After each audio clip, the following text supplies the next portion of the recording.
할렐루야. 우리 좌우에 계시는 성도님들과 인사하겠습니다. 잘 오셨습니다. 네. 오늘 우리 동현교회 수요 예배 자리로 나오신 우리 모든 성도님들을 주님의 이름으로 환영하고 축복합니다. 네, 오늘 또 특별히 우리 귀한 형제님이 오늘 예배에 함께 하셨는데 한국말을 어느 정도 하시는지는 잘 모르겠지만 외국 분이신 것 같아요. 네, 오늘 말씀이 그 마음에 잘 와닿았으면 좋겠습니다. 네, 여러분 우리가 지난 수요 예배 시간에 그리스도와 부활이라는 주제를 가지고 말씀을 나눴습니다. 부활은 예수님의 십자가 은혜가 나의 모든 죄를 덮고 속량하였음을, 하나님께서 그 속죄를 온전히 받으셔서 나의 모든 죄의 문제가 해결되었음을 성부 하나님께서 확정 지으시고 보증해 주시는 사건이었습니다. 따라서 십자가 은혜와 부활은 여러분 분리되지 않습니다. 십자가 없는 부활도 없고 부활 없는 십자가도 허상일 뿐이라는 거예요. 여러분 이제 오늘은 한 걸음 더 나아가서 그리스도와 선택이라는 주제로 좀 말씀을 나누려고 합니다. 우리가 이제 선택이라고도 하고 개혁주의 신학은 이 하나님의 은혜로운 택하심을 예정이라고도 부릅니다. 그러니까 그리스도께서 이루신 그 구원이 어떻게 나의 구원이 되고 또 나의 구원을 하나님은 어떻게 준비하시고 또 선택하셨는지에 대해서 오늘 좀 말씀을 나누려고 합니다. 여러분 우리가 이 말씀을 들을 때 예정되었다, 선택받았다, 여러분 이 말을 들으면 좀 기분이 어떠십니까? 내가 선택받은 거에 대해서 기쁘십니까? 네. 아마 기독교 역사에서요, 이 선택 교리만큼 많은 오해를 받고 또 공격을 받은 교리가 아마 다시 없을 겁니다. 아마 여러분들도 예정, 선택이라는 단어만 떠올려도 그런 마음이 드실 것 같아요. 하나님이 천국 갈 사람과 지옥 갈 사람을 태어나기도 전에 이미 정해 놓으신 것이라면, 그러면 우리가 어떻게 해도 그 결과가 바뀔 수 있다 없다? 없다는 뜻이기 때문에, 그러면 결국 우리 인생은 정해진 운명대로 살다가 정해진 대로 죽는, 무슨 마치 꼭두각시가 아닌가 그런 생각이 든다는 거죠. 아마 우리 성도님들도 그런 생각들을 아마 해보신 분들 계실 것 같습니다. 또 이런 생각도 들어요. 아니 누구는 선택하여서 구원하시고 또 누구는 버려두신다면 과연 그런 하나님이 공평하신 하나님이신가 하는 문제에 대해서도 우리가 생각해 볼 수 있을 것 같아요. 그러니까 이런 질문들이 꼬리에 꼬리를 물면서 하나님이 우리를 선택하셨다고 하는, 영원 전부터 그 기쁘신 뜻을 따라서 우리를 미리 정하셨다고 하는 이 하나님의 진리가, 이 교리가 마치 운명론을 이야기하는 것처럼 느껴지고, 또 그런 선택을 하시는 하나님이 굉장히 불공평하신 하나님이라고 판단하게 만드는 경우들이 되고 있다는 사실입니다. 여러분 그런데 한번 생각해 보시죠. 여러분이 믿는 하나님은 불공평하신 하나님이십니까? 여러분 하나님은 불공평하신가요? 아니 분명 누구는 선택하시고 누구는 선택하지 않으시는 하나님은 불공평한 하나님 아닌가요? 그러면 여러분 하나님은 우리를 정해진 운명대로 마치 로봇을 조종하는 것처럼 그렇게 우리를 다루시는 하나님이신가요? 대답을 못 하시죠? 네. 그렇지 않다는 거죠. 여러분 그러면 필시 이 진리에 대해서 우리가 오해하고 있거나 잘못 알고 있는 것입니다. 오늘 이 선택 교리, 하나님이 우리를 예정하셨다는 이 진리야말로 가장 중요한 기독교의 핵심적인 진리입니다. 오늘 선포되는 말씀을 통해서 영원 전부터 저와 여러분을 향해서 시작되었던 그 위대한 사랑의 비밀이 밝히 깨달아지는 그런 은혜의 시간 되기를 주님의 이름으로 축복합니다. 여러분 오늘 우리가 읽은 본문 디모데후서 1장 9절을 다시 한번 우리 꼼꼼하게 한번 읽어보겠습니다. 우리 말씀 같이 읽겠습니다. 시작. 하나님이 우리를 구원하사 거룩하신 소명대로 부르심은 우리의 행위대로 하심이 아니요 오직 자기의 뜻과 영원 전부터 그리스도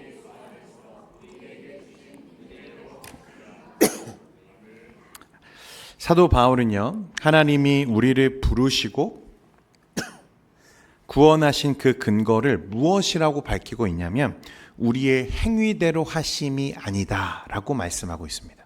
우리의 행위대로 하심이 아니다. 여러분, 개혁주의 신학은 이것을 가리켜서 무조건적인 선택이라고 부르는데요. 이 무슨 의미냐면 하나님이 저와 여러분을 택하실 때에는 저와 여러분이 가진 어떤 조건을 보고 우리를 택하신 게 아니라는 뜻입니다. 어떤 조건도 보지 않으셨다는 거예요. 무조건적인 선택이었다는 것입니다. 사람들은요, 하나님이 우리를 택하셨다고 할 때 늘 먼저 무엇을 생각하게 되냐면 택하신 이유에 대해서 생각하기 시작합니다. 여러분은 하나님께서 여러분을 영원 전부터 작정하시고 구원하시기로 예정하셨다는 사실을 여러분 믿고 계시죠? 아멘이시죠? 그러면 여러분, 하나님이 여러분을 왜 택하셨을까요? 왜 택하셨을까요? 저와 여러분이 세상 사람들보다 조금 더 멋진 사람이라서 택하셨을까요? 물론 여러분들은 정말 멋진 분들이십니다. 네, 그건 사실이에요. 그들보다 우리가 조금 더 착한 사람이라서 우리를 택하셨을까? 여러분, 오래 생각하지 않아도 그건 아닌 것 같아요. 왜냐하면 예수를 안 믿어도, 교회 다니지 않아도 우리보다 착하게 사는 사람, 또 우리보다 잘난 사람 세상에 있어요, 없어요? 많이 있어요. 그러니까 그건 이유가 될 수 없는 것 같아요. 그래서 이제 사람들은 어떤 결론을 향해 가기 시작하냐면 또 이런 거예요. 여러분, 하나님은 전지전능하시잖아요. 동의하시죠?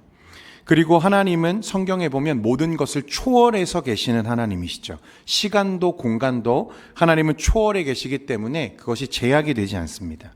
그래서 성경은 말씀하기를 하나님은 천년을 하루같이, 또 하루를 천년같이 계시고 어제나 오늘이나 내일도 동일하신 하나님이라고 성경은 말씀하고 있잖아요. 그래서 사람들은 이렇게 생각하는 거예요. 하나님께서 우리 모두의 과거와 현재, 미래를 동시에 아시는 분이시니까 미래에 내가 어떤 시점에 내가 복음을 들었을 그 순간에 내가 예수님을 믿어야겠다라고 결단할 것을 미리 내다보시고 그 믿음을 보시고 나를 선택하셨다고 생각하는 것들입니다. 여러분, 꽤 그럴듯하게 들리죠? 신학적인 용어로 이것을 예지, 예정이라고 부르는데 미래에 내가 믿을 것을 미리 아시고, 이거 예지죠, 예지. 그리고 그것을 바탕을 두고 나를 선택하셨다는 예정, 예지하시고 예정하셨다는 것입니다. 언뜻 들으면 굉장히 합리적으로 보여요. 하나님도 공평하신 하나님처럼 보여지고 내 자유의지도 인정받는 것 같고 내 자존심도 챙길 수 있는, 내가 무언가 할 수 있다는 아주 매력적인 논리로 들려진다는 것입니다. 하지만 성도 여러분, 우리가 결단코 흔들리지 말아야 되는 것은 성경은 단 한 번도 우리의 믿음이나 어떤 선한 행동이 하나님께서 우리를 택하신 원인이 된다고 가르치지 않는다는 것입니다. 다시요, 우리의 믿음이나 그런 믿음을 가질 만한 결단을 보시고 하나님이 우리를 택하신 게 아니라는 것입니다. 성경은 단 한 번도 그렇게 말씀하지 않아요. 목사님, 그런 말씀을 좀 본 것 같은데요. 로마서 8장 29절에 보면요, 여러분, 이런 말씀이 있어요. 여러분 잘 아시는 말씀인데 우리 같이 한번 읽겠습니다. 시작. 하나님이 미리 아신 자들을 또한 그 아들의 형상을 본받게 하기 위하여 미리 정하셨으니 형제 중에서 맏아들이 되게 하려. 아멘. 목사님, 여기 있잖아요. 하나님이 미리 아신 자들을 또한 그 아들의 형상을 본받게 하기 위하여 미리 어떻게 하셨다? 정하셨다. 미리 아신 자들을 미리 정하셨다. 이렇게 말씀하죠. 여기 보면 하나님이 미리 아신 자들을 정하셨다. 이 말씀을 보고 예지 예정자들이 그렇게 말하는 거예요. 봐봐, 하나님이 우리가 믿을 것을 아시고 미리 아시고 우리를 선택하신 거야. 그런데 여러분, 여기서 하나님이 미리 아셨다는 것은 사람들이 미래에 내릴 어떤 믿음의 결정이나 행동을 내다보셨다는 뜻이 아닙니다. 원어의 의미를 살펴보면 이 말씀은 구원의 관계 속에서 그 사람 자체를 미리 아시고 마음에 품으셨다는 의미예요. 사람들은 하나님이 나의 믿음의 결정을 보고 내가 믿을 것을 아시고 나를 구원하셨다고 생각합니다. 그러나 성경은 그런 나의 결정이 아니라 저와 여러분을 하나님께서 이 세상을 지으시기 전에 미리 아셨고 이미 아셨고 관계적인 알미입니다. 주권적인 선한 뜻으로 우리에게 구원을 주시기로 하나님께서 결정하셨다는 거예요. 언뜻 비슷해 보이지만 여러분 이건 순서적으로 굉장히 다른 것입니다. 만약에 하나님께서 우리를 구원하신 이유가 미래에 내가 할 어떤 신앙적인 결단이나 어떤 결정에 있는 것이라면 우리 안에 있는 어떤 가능성이나 단 1% 있을 수 없는 그 선함 때문에 하나님이 우리를 선택하셨다고 하면 여러분 이건 우리 구원에 있어서 치명적인 결함이 되는 거예요. 먼저 구원의 주도권이 이제는 하나님이 아니라 누구에게 있다고 말할 수 있게 되는 것입니까? 나에게 있다고 말할 수 있게 되는 것입니다.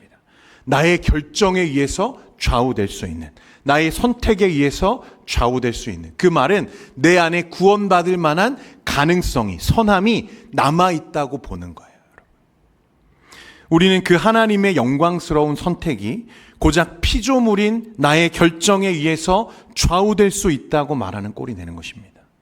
만약 선택이 궁극적으로 저와 여러분의 어떤 결정과 선택의 바탕을 두고 있다면 우리를 향한 하나님의 사랑은 한없이 작아지고 은혜는 값싼 은혜가 되어지고 구원에 있어서 하나님께 마땅히 돌려져야 할 영광은 한없이 초라하게 축소되는 결과를 낳고 마는 거예요.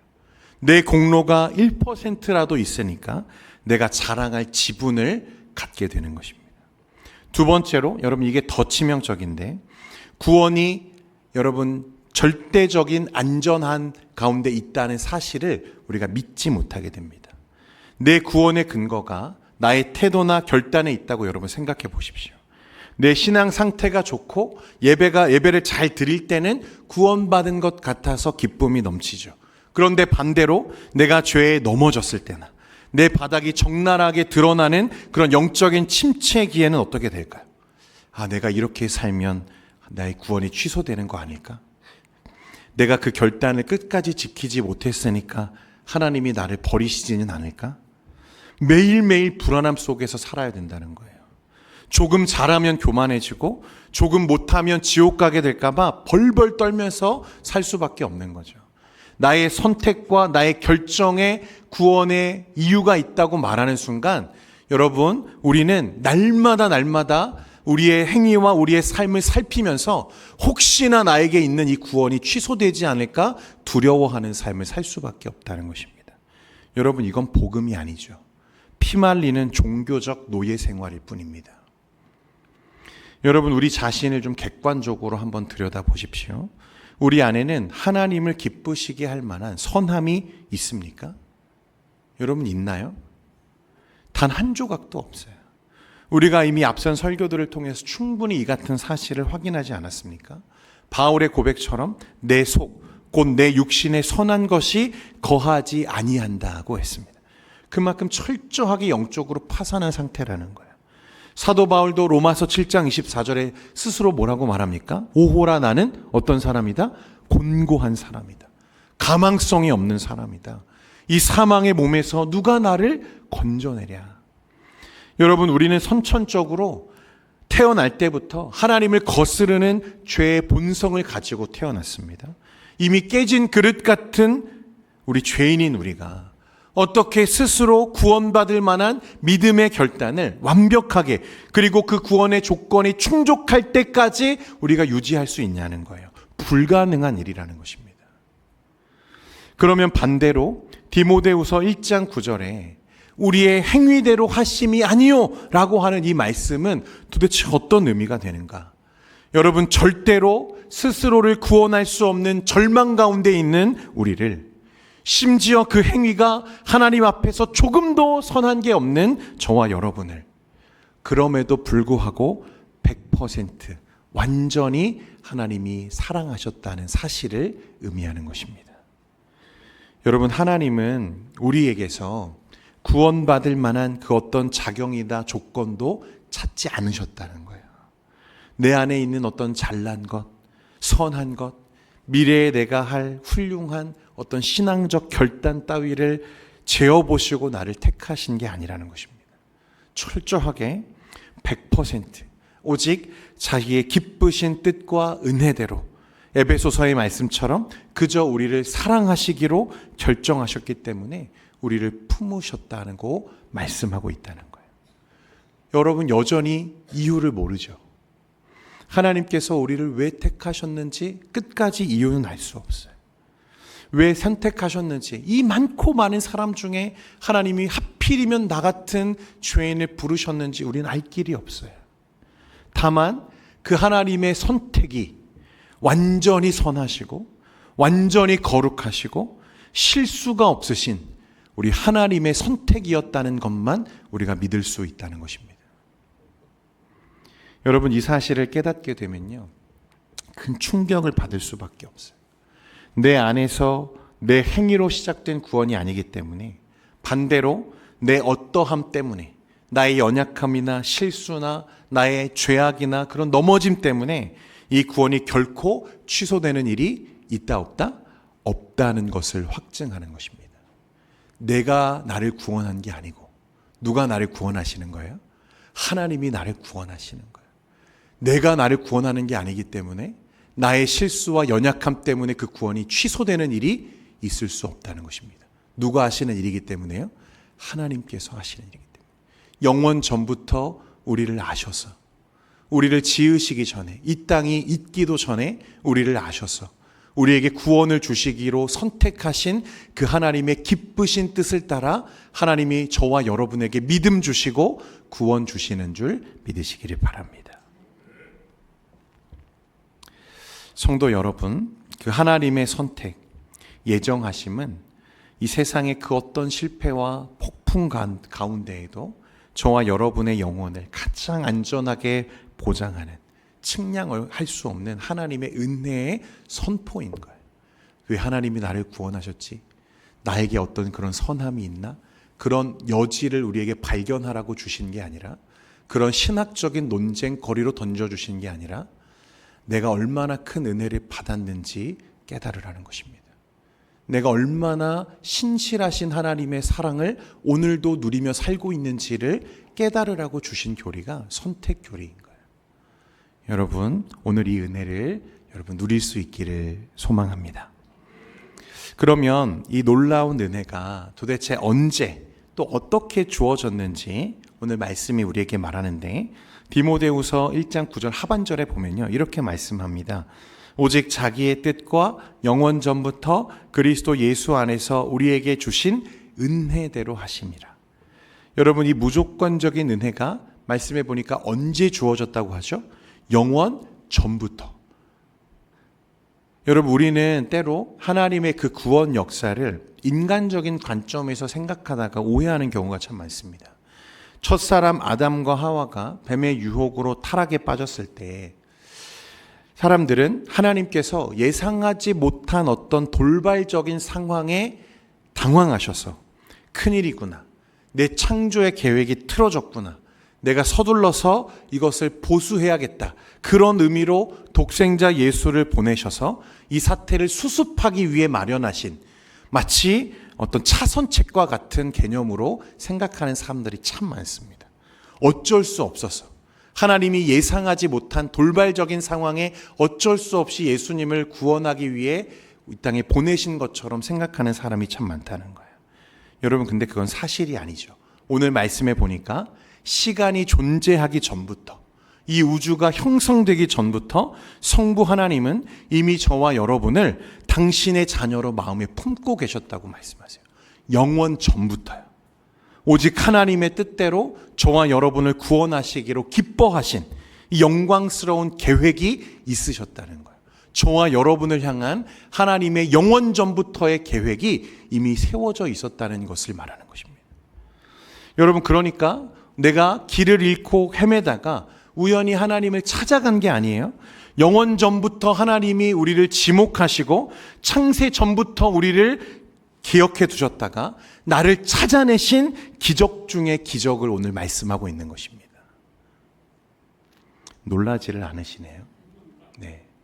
여러분 한 사람을 구원하시기로 하나님이 세상을 창조하기 전부터 계획하셨다는 거예요.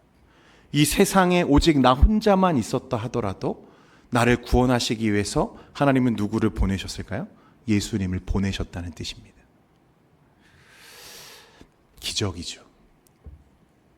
어떻게 나를 그렇게 사랑하셨지? 그러면 이제 앞에서 우리가 한 가지 이야기했던 문제를 좀 더 생각해 보려고 하는데, 공평성의 문제입니다. 공평성의 문제. 그래, 하나님이 영원 전부터 조건 없이 나를 선택해 주신 건 너무 감사하고 기쁘다는 거예요. 여러분 기쁘시죠? 할렐루야.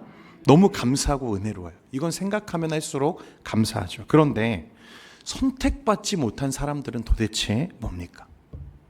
하나님이 창세 전부터 누구는 천국 가기로 선택하시고 어떤 사람은 지옥 가기로 그대로 내버려 두셨다면 그건 너무 불공평한 것 아닙니까?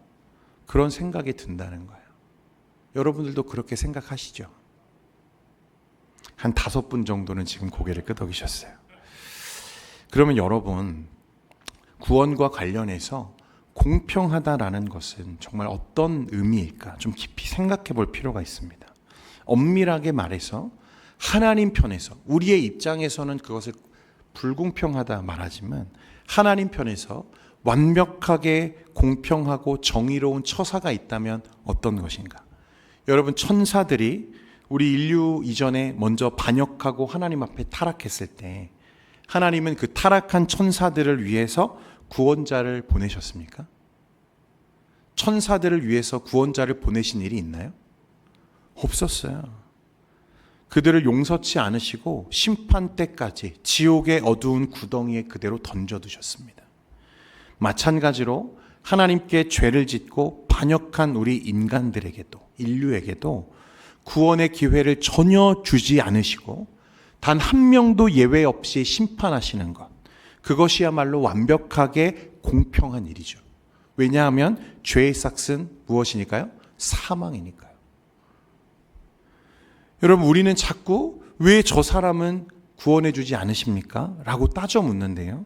사실 우리가 진짜 던져야 할 질문은 그게 아니죠. 하나님, 지옥에 떨어져야 마땅한 나 같은 죄인을 도대체 왜, 무슨 이유로 긍휼히 여기셔서 나를 구원해 주십니까? 그냥 구원해 주시는 것도 아니고 독생하신 예수 그리스도 하나밖에 없는 예수님을 보내주셔서 십자가 위에 죽게 하실 이유가 도대체 무엇입니까? 라고 물어야 하는 게 사실은 맞는 거죠. 하나님, 왜 저 사람은 구원하시고 왜 이 사람은 구원하지 않으십니까?를 묻는 것이 아니라 하나님, 모든 사람이 원래는 지옥 가야 되는데 왜 나 같은 죄인을 구원하십니까? 라고 묻는 것이 여러분 옳은 질문이라는 거예요.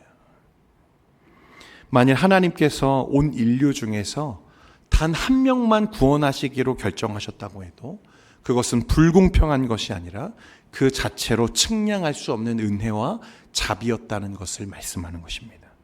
하물며 하나님은 셀 수 없이 허다한 무리들을 그 백성으로 선택하셔서 구원하시기로 영원부터 작정하신 거예요. 여러분, 이건 공평의 개념으로 따질 게 아니라 그것을 아득히 뛰어넘는 하나님의 은혜의 결정이었다는 것입니다. 로마서 9장 20절과 21절에 보면 이렇게 말씀합니다. 우리 같이 한번 읽겠습니다. 시작. 이 사람아, 내가 누구이기에 감히 하나님께 반문하느냐? 지음을 받은 물건이 지은 자에게 어찌 나를 이같이 만들었느냐 말하겠느냐? 토기장이가 진흙 한 덩이로 하나는 귀 있을 그릇을, 하나는 천 있을 그릇을 만들 권한이 없느냐. 아멘. 여러분, 엿장수가요, 엿 자를 때 가위질을 몇 번 해야 되는지 우리가 관여할 수 있습니까? 그건 누구 마음이에요? 엿장수 마음이에요. 5번 자를 수도 있고 6번 자를 수도 있고요. 여러분, 운전하면서 가다 보면요, 막 옆에서 훈수 두는 분들이 있습니다. 왼쪽으로 가야지, 오른쪽으로 가야지. 그러나 결정은 누가 합니까? 운전자가 하는 것입니다. 본질적으로 우리 인간에게는요, 창조주 하나님의 공의를 반박하거나 의문할 자격이, 근거가 없다는 거예요. 하나님은 창조주시죠.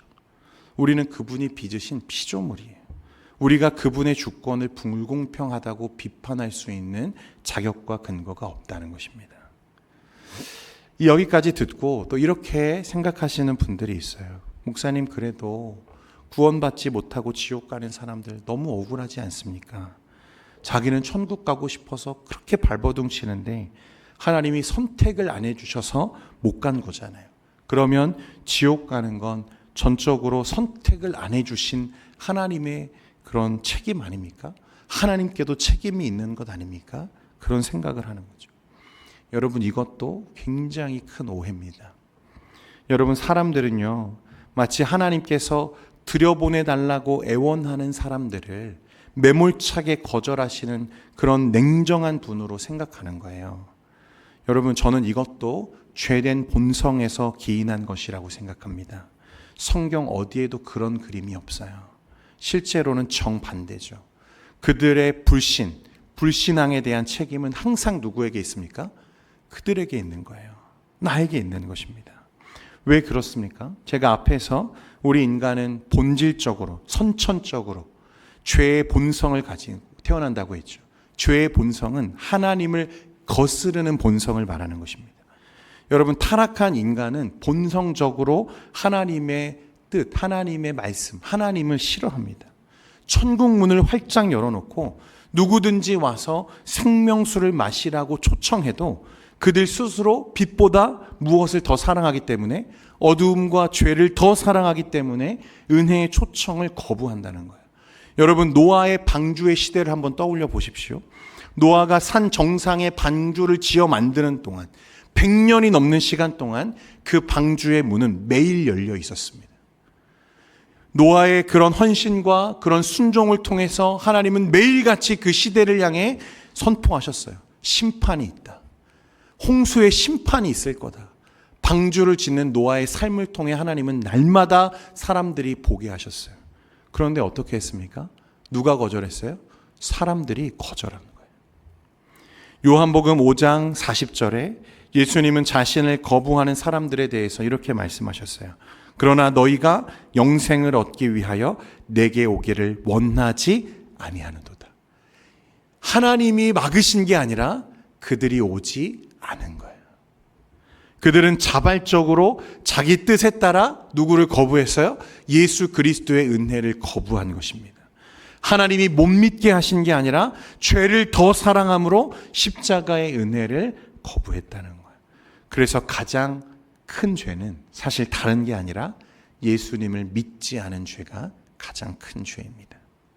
반대로 만약 저와 여러분이 복음의 초청에 긍정적으로 반응해서 예수님을 믿게 되었다면 우리는 우리의 자유로운 의지로 예수님을 믿겠다고 결단한 것처럼 알고 있지만 그 이면에는 창세 전부터 우리를 예정하시고 선택하셔서 우리의 닫혀졌던 마음을 부드럽게 하시고 믿음을 선물로 주시기로 계획하신 하나님의 은밀하고 강력한 개입 때문이었다는 것을 깨닫게 되는 것입니다. 에베소서 2장 8절과 9절 말씀에 보면 너희가 그 은혜를 인하여 믿음으로 말미암아 구원을 얻었나니 이것은 너희에게서 난 것이 아니요 하나님의 선물이라. 행위에서 난 것이 아니니 이는 누구든지 자랑하지 못하게 함이니라. 아멘. 여러분, 믿음도 누가 주시는 거예요? 하나님이 주시는 거예요. 내가 결정해서 믿은 게 아니라 주님이 나를 찾아오셔서 내가 믿게 하신 것입니다. 그래서 에베소 말씀처럼 믿음은 하나님이 주신 은혜요, 선물이라는 것을 믿으시기를 바랍니다. 여러분이니까 우리는 지금 두 가지 진리를 얘기했는데 첫 번째는 우리의 100% 자발적인 선택에 대한 자유의지에 대해서, 두 번째는 하나님의 100%의 주권적 선택. 그런데 여러분, 우리는 어떻게 이 두 가지 진리가 마치 상반되는 것 같은 두 가지 요소가 함께 동시에 이루어질 수 있는지 이해할 수단이 있어요? 없어요? 없어요. 우리는 이해할 수 없습니다. 우리의 머리로 다 완벽하게 이해할 수는 없습니다. 다만 성경이 이 두 가지 진리를 모두 선명하게 선포하고 있다는 것은 분명한 거죠. 왜 하나님은 우리에게 그런 교리를 주셨는가? 로마서 8장 33절에서 35절에 보면 그 뜻이 나옵니다. 우리 같이 한번 읽겠습니다. 33절에서 35절입니다. 시작. 누가 능히 하나님께서 택하신 자들을 고발하리요? 의롭다 하신 이는 하나님이시니 누가 정죄하리요? 죽으실 뿐 아니라 다시 살아나신 이는 그리스도 예수시니 그는 하나님 우편에 계신 자요 우리를 위하여 간구하시는 자시니라. 누가 우리를 그리스도의 사랑에서 끊으리요? 환난이나 곤고나 박해나. 아멘. 여러분, 이 말은 그리스도의 사랑에서 저와 여러분을 끊을 수 있다 없다? 있다 없다? 없다는 거예요. 누구도 없다는 거예요. 선택교리는 이 전적인 하나님의 은혜를 설명하시기 위해서 우리에게 주신 빛나는 말씀이라는 것입니다. 여러분, 하나님은 실패하십니까? 안 하십니까? 하나님은 실패하실 수 있나요? 실패 안 하세요. 하나님은 변하십니까? 안 변하십니까? 안 변하세요. 영원하신 하나님, 변하지 않으시는 하나님, 실수가 없으신 하나님께서 우리의 구원을 붙들고 계시기 때문에 그 영원한 작정 안에 우리를 이미 예정하시고 우리에게 믿음을 주셔서 하나님의 자녀로 불러내셨기 때문에 저와 여러분의 영혼은 어떤 순간에도 안전하다는 사실을 믿으시기를 바랍니다. 이게 전적인 은혜예요. 전적인 은혜. 100%, 99% 아닙니다. 1%의 여지도 없는 100%의 은혜로 하나님이 우리를 구원하신다는 사실을 말씀하고 있다는 거예요. 하나님께서 우리에게 믿음을 주시고 전적인 은혜로 우리를 사랑하시고 하나님께서 온전히 이루어 가시는 구원의 이야기. 그렇게 여기에는 실패의 가능성도 끊어질 가능성도 전혀 없다는 사실입니다. 자, 이제 여러분 거의 다 왔습니다. 하나님의 선택과 예정에 대해서는 다 알았어요. 그러면 중요한 게 이거죠. 나는 구원 받았을까? 여러분은 구원 받으셨습니까? 하나님이 나를 미리 정하신 건가? 나를 하나님이 구원하셨을까? 우리가 그걸 어떻게 알 수 있을까요? 여러분은 구원 받으셨다고 확신하시죠? 여러분 믿으시죠? 정말 확실합니까? 오늘 본문 디모데후서 1장 9절을 여러분 다시 한번 보십시오. 오직 자기의 뜻과 영원 전부터 그리스도 예수 안에서 우리에게 주신 은혜대로 하심이라고 했습니다. 여러분, 구원이 100% 하나님의 은혜라는 사실은 이제 이해가 되는데 막상 내 연약한 현실을 들여다보면 마음 한구석이 불안해지는 것을 여러분 느껴요. 하나님의 생명책에 내 이름이 정말 있을까? 내가 이렇게 연약한데 정말 하나님이 나를 구원하셨을까? 그런 생각 다 해보셨죠? 저도 해봐서 하는 얘기예요, 여러분. 이 불안함 때문에 사람들은 또다시 어디로 돌아가냐면 나의 행위, 나의 종교성에 의지하는 삶으로 끊임없이 돌아가려고 하는 습성이 있어요. 뭐 하려고요? 내가 열심히 교회 섬기면, 내가 하나님 말씀을 잘 들으면 나를 귀히 여겨주시겠지. 그래도 나를 불쌍히 여겨주시지 않을까? 라는 마음이 우리 모두의 마음속에 조금씩 남아있다는 거예요. 여러분, 그런데 바울이 오늘 뭐라고 말하냐면요. 그리스도 예수 안에서 우리에게 주신 은혜대로 하심이라 그랬습니다. 종교개혁자 칼빈이요, 이 부분에 대해서 아주 날카로운 통찰을 하나 남겼는데 그리스도가 우리의 선택을 확인하는 거울이다, 이렇게 말했습니다. 다시요. 그리스도가 뭐가요? 그리스도가 우리의 선택을 확인하는 거울이다. 여러분, 앞에서도 질문했지만 다시 묻습니다. 여러분, 예수님이 저와 여러분을 위해, 나를 위해 십자가에서 피 흘려 죽으시고 사흘 만에 다시 부활하신 사실을 믿으십니까? 영적으로 완전히 파산하여 스스로는 결코 하나님을 찾을 수 없는 죄인이 저와 여러분이죠. 그런데 그런 저와 여러분이, 가능성이 전혀 없는 저와 여러분이 십자가의 예수를 나의 구주로 붙들고 있다는 사실 그 자체가, 그것이 하나님께서 영원 전부터 저와 여러분을 선택하셨다는 가장 확실한 영광스러운 증거라고 말씀하고 있는 거예요. 여러분, 다른 게 아니라 내 안에 있는 나의 열심과 노력이 아니라 누구에게? 그리스도에게. 그리스도를 내가 믿고 있고 그분을 나의 구주로 영접하고 있다는 사실 자체가 하나님께서 영원 전부터 나를 선택하셨다는 가장 확실하고 영광스러운 증거다라고 말하는 것입니다. 여러분, 그러니까 내 삶이 무너져서 낙심될 때에는 우리는 어디를 보면 됩니까? 나를 보면 됩니까? 이 안목사 보면 됩니까? 누구를 봐야 돼요? 예수님을 보셔야 돼요. 여러분, 예수님이 나와 함께하고 계시고 그 예수님의 십자가 은혜를 내가 믿고 붙들고 있다면 여러분, 하나님의 예정하신 가장 선명한 증거인 줄 믿으시기를 바랍니다. 우리가 신앙생활 하다 보면 필연적으로 내 믿음의 밑바닥을 마주할 때가 있잖아요.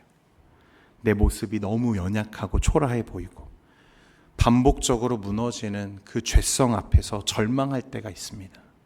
그때마다 사탄이 우리에게 속삭여요. 야, 네 꼬라지를 한번 봐라. 네가 그러고도 구원받은 백성이냐? 하나님이 너 같은 걸 끝까지 사랑하실 것 같아? 그런 마음을 계속 우리에게 불러 넣어주는 거예요. 그럴 때마다 우리는 여러분 누구를 봐야 된다고요? 예수 그리스도. 내 안에 있는 알량한 종교적 열심이나 나의 선한 행위에 여러분 우리의 구원의 증거를 찾으려 하지 마시고 내 안을 들여다보면 볼수록 남는 것은 절망뿐이지만 여러분, 우리의 시선이 영원하신 우리의 거울 되시는 그리스도에게 고정될 때 우리의 마음이 하나님의 은혜로 가득 채워지는 줄 믿으시기를 바랍니다. 여러분, 그래서 이 하나님의 선택과 예정의 진리가 우리 마음에 오롯이 새겨지면 어떤 일이 생기기 시작하냐면요. 첫 번째로 주를 닮은 겸손한 삶을 살게 됩니다. 왜냐하면 여러분, 나의 공로가 단 1%도 있어요, 없어요? 없기 때문에. 내가 잘나서, 내가 뭔가 열심히 해서 내가 구원받은 게 아니라, 내가 나의 구원을 결정한 것이 아니라 전적인 하나님의 은혜로 구원받았기에 우리가 교만할 이유가 없는 거죠. 두 번째로는 절대적인 평안과 담대함을 누리기 시작합니다. 여러분, 내가 이루는 구원이 아니라 하나님이 이루시기에, 그리고 그 구원이 어느 순간 시작된 게 아니라 영원 전부터 시작되었고 영원까지 이어진다고 하나님이 말씀으로 약속하셨기에 그 어떤 환난도 핍박도 심지어 저와 여러분 안에 있는 이 실패조차도 나를 향한 하나님의 그 사랑에서 우리를 끊을 수 없다고 말씀이 약속하고 있다는 거예요. 여러분, 이 진리 위에 굳게 서서 이제 더 이상 여러분 흔들리지 마시기를 바랍니다. 여러분, 그 평안을 매일매일 누리실 수 있기를 축복합니다. 이게 예수 믿는 자들의 특권이에요. 세상이 줄 수 없는 평안이 있습니다. 어떤 상황을 만나도 내 삶에 아무리 거친 폭풍우가 몰아쳐도 나를 끊을 수 없는 주의 사랑 안에서 누려지게 되는 평안. 주 안에서만 느낄 수 있는 기쁨과 감격이 믿음 안에 살아가는, 그리스도 안에 살아가는 성도의 특권이자 능력이라는 거예요. 여러분, 그러므로 이 진리 위에 서서 단 한순간도 의심하지 말고 하나님의 은혜를 누리며 살아가는 여러분들의 복된 삶이 되시기를 주님의 이름으로 축원드립니다.